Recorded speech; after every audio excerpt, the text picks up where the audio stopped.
투자의 참견 시간입니다. 토마토 투자클럽의 서용환 전문가 월요일 만나보시죠. 안녕하십니까?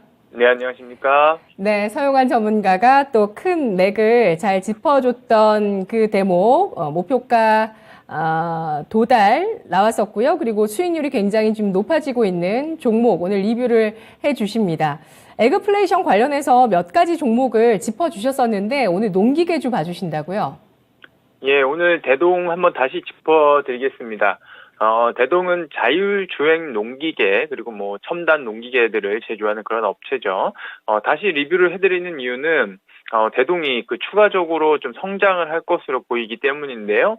뭐, 결국 우려대로 우크라이나와 그 러시아 지역에서 곡물 파종이 밀을 심는 거죠. 이것이 급격히 줄어들면서 올해 곡물 생산량이 크게 줄어드는 것이 뭐 기정사실이 됐기 때문입니다. 그렇기 때문에 그 다른 국가의 농민들이 생산량을 늘리기 위해서 농기계를 좀 빠르게 확보하는 움직임을 보이고 있는데요. 이로 인해서 동사의 농기계 매출이 높아지면서 실적이 크게 성장하지 않을까 이렇게 기대를 하고 있습니다. 보유자분들께서는 지수 움직임에 따라서 비중 조절을 하시면 될 것 같고요. 방금 말씀드린 것처럼 기업의 펀더멘털이 매우 좋아지고 있기 때문에 계속해서 보유하시길 바란다는 그런 말씀 드리도록 하겠습니다. 네, 대동 이 종목은 말씀해 주신 지 한 달도 채 안 돼서 목표가에 도달하는 모습이었는데요. 2월 24일 종목이었고요. 3월 18일에 1차 목표가 13,500원에 도달하는 모습이었습니다. 2차 목표가 18,000원 제시한 종목이고요. 수익률이 고점 대비해서 고점 기준으로 51% 나왔습니다. 지금 15,000원 선까지 올라와 있는 모습이죠. 11,000원의 매수가 제시했던 종목입니다. 농기계주, 실적주로 그때 또 판단을 해주셨고요. 그리고 성장할 수 있는 가능성에 대해서 지금 다시 한번 강조를 해주고 계시는데요. 보유의 관점 의견 주셨고요. 다시 한번 18,000원 목표가를 체크해 보도록 하겠습니다. 현재 정배열 종목이고요. 오늘 5일선, 21선 동시에 회복하는 강한 양봉을 보여주는데 이 시점에 진입하는 전략은 어떻게 보시나요? 제가 잘 안 들리는데 어떤 전략으로 말씀해 주시죠? 지금 5일선, 21선을 회복하면서 정배열 추세를 그려나가고 있는데 현재 가격에서 진입하는 전략에 대해서는 리스크가 높다고 보십니까? 예, 지금은 아무래도 증시도 약간 좀 불안하고 FOMC도 앞두고 있기 때문에 개별 종목을 지금 진입하기보다는 조금 기다린 이후에 진입을 한다면은 대동이 상당히 지금도 추세상으로는 좋은 자리가 아닌가 그렇게 생각을 하고 있습니다. 알겠습니다. 추세는 좋지만 지금 진입하는 건 리스크가 있을 수 있다는 점 알려주셨고요. 목표가는 18,000원 제시해 주신 종목 다시 한번 봤습니다. 과연 파종 시기를 놓치면서 올해 어떤 농업 분야에 큰 변화가 있을지, 가격의 또 흐름은 어떻게 될지 주목되고 있는 상황입니다. 농기계주 실적 잘 체크해 볼게요. 이슈의 참견 들어가 보겠습니다. 반도체 미세화, 식각 파츠의 구조적 성장. 최근에 서용환 전문가가 IT, 배터리 관련한 이슈를 자주 가지고 나와주시는데요. 특히 IT 쪽 보시면 최근에 인텔발 DDR5 D램 수요의 증가, 또 후공정 장비주의 업황 등에 대해서 자세히 분석해 주셨었습니다. 오늘은 반도체 공정 과정에서 소모품 가운데 식각 파츠라는 아이템을 가지고 와주셨는데요. 반도체 투자가 확대가 되고 또 미세화 공정이 가속화되면서 반도체 공정 과정 가운데서 식각 공정과 또 그 과정에 들어가는 소모품이 주목을 받는다라는 말씀이신데 이 식각 파츠가 구조적인 성장 이어나갈 수 있을까요? 하반기 투자 포인트로 좀 가져가면서 중장기적으로 볼 수 있을지 짚어주시죠. 예, 올해 삼성전자와 그리고 SK 하이닉스의 메모리 그리고 비메모리 반도체 합산 캐펙스 투자 규모는 약 한 58조 원 규모로 추정이 되고 있습니다. 국내 상장된 장비 업체들의 올해 예상 매출액은 대략 한 13조 원 규모인데요. 건설이나 뭐 각종 인프라 등을 제외하면은 하이닉스랑 삼성전자의 투자 규모에서 건설하고 인프라들을 제외하면은 나머지 금액들은 해외사들을 통한 그런 장비 조달이 되겠습니다. 반도체 제조 공정 중에 노광 그리고 식각 증착 공정이 가장 중요하다고 하겠는데요. 국산화가 잘 진행된 것 중에 하나가 그 증착 공정 관련 장비들이 되겠습니다. 따라서 뭐 국내 장비사들 중에서는 증착 장비주들을 보는 것이 해외 장비사 대비 경쟁력이 있다고 할 수 있겠고요. 시각 공정은 램 리서치 그리고 텔 그리고 어플라이드 머티리얼즈가 시장 점유율 96%를 차지하고 있습니다. 장비는 이들에게 의존하지만 부품 같은 경우에는 국산화가 많이 진행이 됐고요. 국내 제품을 적극적으로 활용을 하고 있는 그런 상황입니다. 시각 공정에 쓰이는 시각 파츠라고 불리는 이런 부품은 특히나 반도체 모든 공정 중에서 소모가 특히나 많이 되는 그런 품목인데요. 반도체 공정이 미세화되면서 시각 공정의 스텝스라 그러는데 이거 횟수가 많이 증가했고요. 그리고 공정 환경이 점점 더 악조건이 되면서 난이도가 높아지고 시각 파츠를 마모를 많이 시키고 좀 소모를 많이 시키는 그런 상황이죠. 이게 공정이 점점 더 미세화가 진행될수록 이게 공정이 더 많아지는데 이게 각종 가스나 약품들이 더 독한 것들이 많이 쓰이기 때문에 이런 반도체 챔버 내에서 소모가 되는 부품들이 점점 더 많이 쓰이고 있는 그런 실정입니다. 디램 공정이 16년도에 처음으로 10나노대로 진입을 했습니다. 20나노대를 지나서 10나노대로 진입을 한 것이죠. 이것을 1X, 1Y, 1Z라는 식으로 지금 표현이 되고 있는데요. 1X는 18나노 공정을 뜻하고 1Y는 17나노 공정을 뜻합니다. 1X에서 1Y 공정으로 넘어오면서 시각 공정의 공정 횟수가 약 20% 증가한 것으로 알려져 있는데요. 이렇게 되면은 더 시각 파츠가 더 공정이 많아지니까 시각 파츠가 더 많이 마모가 되겠죠. 이제 1A로 불리는 14나노 공정이 21년도 하반기부터 시작이 됐습니다. 올해부터 1A에 해당하는 공정이 본격적으로 양산이 되고 있는 그런 상황입니다. 그렇다면 올해 시각 파츠는 전년도보다 더 많이 사용이 된다는 그런 말이 되겠죠. 23년도 하반기부터는 12나노가 시작이 되는데요. 그렇다고 하면 또 그때 다 가서 또 시각 파츠가 더 많이 쓰이는 그런 구조적인 어떤 성장이 이어지는 그런 테마가 되겠다, 업종이 되겠다 이렇게 이해를 하시면 되겠습니다. 국내 시각 파츠 업체는 약 6개 정도 업체가 있는데요. 하나 머티리얼즈, 그리고 TCK, 원익 QNC, 월덱스, KNJ, BCNC가 이렇게 있습니다. 19년도 이들 업체의 합산 매출액은 8천억 수준이었습니다. 그러나 올해는 1.7조 원 수준으로 예상이 되는데요. 3년 사이에 무려 2배나 상승을 한 것이죠. 같은 기간 이들 업체의 시가총액은 1.8조 원에서 4.5조 원으로 2.5배 상승을 했습니다. 매출은 2배 상승을 했는데 약간 시가총액이 좀 더 많이 오른 그런 상황입니다. 이렇게 각 회사별로 고객사와 제품군이 특화되어 있는 가운데 어떤 기업이 더 좋은 경쟁력을 갖고 있고 더 많이 성장을 할 수 있을 것인지 이런 거 옥석을 잘 가려서 투자를 하시면은 구조적으로 성장하는 과정에 안정적인 수익을 거두실 수 있을 것으로 저는 전망을 하고 있습니다. 네.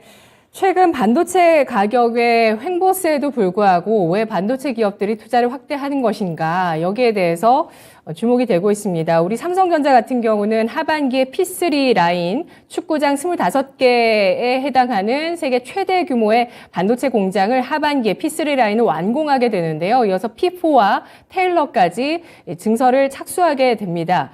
지금 좀 위기에 빠질 수 있지 않을까라는 그런 의견들이 나오는 시스템 반도체 등의 분야에서 삼성전자가 치고 나가기 위한 이런 투자가 이어지고 있고 투자 확대 여기에 플러스 시각 공정이 미세화에 따라서 더 확대되면서 시각 파츠 같은 소모품들의 수요는 급증할 것이다라는 전망을 해주셨는데요. 관련주 어떤 종목이 있을까요? 예, 관련주 아까 말씀드린 것처럼 TCK 우선 준비했습니다. 동사는 기존의 실리콘 SI라 그러죠. 이 실리콘 링보다 수명이 1.5배가량 긴 실리콘 카바이드 SiC 링을 양산해 내면서 14년도부터 아주 큰 폭의 매출 신장을 이룩했습니다. 이 SiC 링이라는 것은 반도체 챔버 내에서 웨이퍼를 동그랗게 그 링으로서 고정을 시켜주면서 이것이 반도체 공정이 가능하도록 딱 단단하게 고정을 해주는 그런 부품이 되겠습니다. 이 링이 제대로 그 작동을 하지 않으면은 웨이퍼가 흔들려서 공정이 제대로 진행이 되지 않겠죠. 반도체는 너무나도 미세한 그런 제품이기 때문에 제대로 고정해 주는 것이 매우 중요합니다. 동사 실적은 14년도에 400억대 매출해서 올해는 3,300억 수준으로 성장할 것으로 전망이 되는 만큼 아주 큰 폭의 성장을 시현을 할 것으로 기대가 되고요. 특히나 영업이익률이 무려 35%에 육박을 해서 제조업 치고는 매우 높은 그런 이익률을 보여줍니다. 최근에는 작년에 특허 독점 소송에서 패소함으로써 좀 독점에 대한 어떤 그런 밸류에이션이 그 프리미엄이 떨어지면서 주가가 조정을 받았는데요. 그럼에도 불구하고 3D 낸드 고단화 그리고 점점 더 높아지는 미세화 등으로 인해서 SiC 링 수요가 계속해서 더 큰 폭으로 성장할 것으로 기대가 되는 만큼 주가 조정은 매수에 그런 기회가 되지 않을까 그렇게 생각을 합니다. 네, 알겠습니다. 반도체 미세화 관련해서 이슈를 잡아주셨습니다. 증착 장비의 글로벌 경쟁력도 짚어주셨고요. 시각 과정에서는 시각 파츠라는 이 소모품 관련한 종목 6가지가 있다고 합니다.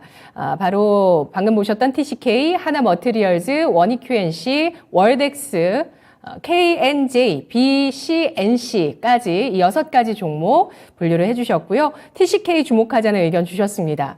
이어서 종목의 참견 들어가 보겠습니다. 어떤 종목 있을까요? 예, 종목 추천은 오늘도 2개를 준비했는데요. 우선 BCNC 준비했습니다.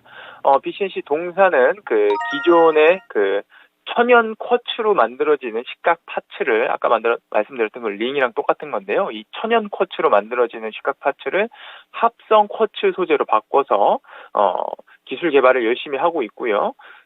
이것으로 인해서 더 큰 폭의 성장이 기대가 되는 그런 기업이 되겠는데요. 이 합성 쿼츠는 천연 쿼츠 대비 불순물이 적고 강도가 매우 강해서 차세대 시각 파츠로 기대가 되는 그런 제품이 되겠습니다. 동사는 이 합성 쿼츠 링을 이름을 QD9이라고 제품명을 정했습니다. 그리고 역시 CD9이라는 어떤 제품도 상당히 기대가 되는데요. 이것은 기존의 그 제조 공정에서 이미 쓰이고 있는 SiC 실리콘 카바이드 링을 대체하겠다고 동사가 지금 개발하고 있는 그런 것이 되겠는데요. 기존 지금 유통되고 있는 SiC 링보다 더 기능이 좋고 그리고 아까 말씀드렸던 TCK의 어떤 특허 독점도 해소가 됐기 때문에 동사도 이쪽 시장에서 큰 성장성을 기대해 볼 수가 있는 그런 상황입니다. BCNC 순이익이 21년도에 70억 수준이었는데요. 근데 올해는 약 100억 원, 그리고 내년도에는 160억 이상이 예상이 되면서 연평균 CAGR로 50%에서 60% 이상의 성장이 기대가 되는 아주 고성장 기업이 되겠습니다. 시각 파츠의 높은 성장세와 동사의 높은 기술력이 더해져서 저는 이거보다 더 큰 성장이 계속해서 될 것으로 기대가 되고 이런 성장주에는 언제 투자해도 괜찮은 그런 투자가 되겠다라는 말씀을 드리겠습니다. 매수가는 지금 최근에 조금 주가가 올라오고 좀 증시가 좀 불안한 것도 있기 때문에 한 22,000원 수준에서 좀 싸게 매수하시기를 권고드리고요. 목표가는 28,000원 일단 1차적으로 제시해드리고 손절가는 18,000원 이렇게 말씀을 드리겠습니다. 그리고 그 다음에는 진성 TEC입니다. 최근에 그 중국 정부가 코로나 등으로 인해서 침체된 경기를 되살리고자 인프라 투자를 전격적으로 늘린다고 이렇게 발표를 했죠. 이로 인해서 동사가 큰 수혜를 입을 것으로 기대가 되고 그래서 준비를 했는데요. 동사는 건설 중장비, 하부 주행체 부품을 주로 생산하는 그런 기업입니다. 굴삭기 같은 것을 보시면은 무한궤도나 무한궤도를 고정하는 롤러 같은 것들 이런 것들을 제조한다고 생각하시면 되겠는데요. 동사는 특히 중국 매출 포지션이 큽니다. 동사의 자회사인 중국법인 두 곳이 작년 4분기에 그 전분기 대비 매출이 40% 그리고 300%나 성장을 하는 등 큰 성장을 보여주고 있습니다. 향후에 그 중국의 그 인프라 투자가 직접적으로 일어날 시에 동사의 중국법인 두 곳이 성장이 기대가 되는 그런 대목이죠. 이런 연유로 저는 내년에 동사의 순이익이 340억 원 이상은 충분히 달성이 가능할 것으로 보고 있고요. 그렇다고 하면 포워드 PER이 한 8배 수준밖에 되지 않기 때문에 성장성 대비 저평가라는 그런 판단입니다. 중국뿐만 아니라 미국도 그렇고 지금 전 세계적으로 인프라 투자가 활발하기 때문에 동사의 수혜가 상당히 기대가 되는 그런 상황이죠. 매수가는 이것도 역시 조금 싸게 11,500원 제시해드리고 목표가는 14,500원, 그 손절가는 10,000원 이렇게 말씀드리도록 하겠습니다. 네, 오늘 서용환 전문가가 이야기해 주신 종목들의 공통점은 성장주, 실적 기대주, 투자 확대, 수혜주라고 볼 수 있을 것 같습니다. 반도체 투자 확대에 따라서 반도체 장비 공급난까지 일어나고 있다고 하는데요. 오늘은 시각 공정, 미사화에 따라서 더 회수가 늘어나고 이에 따른 시각 파츠 쪽의 수요 증가를 보고 있습니다. 고성장, 고마진 예상되고 있는 BCNC 그리고 중국의 인프라 투자 확대에 따른 수혜주, 진성 TEC 중국 비중 높은 기업입니다. 잘 들었습니다. 예, 감사합니다. 네, 고맙습니다. 투자의 참견이었습니다.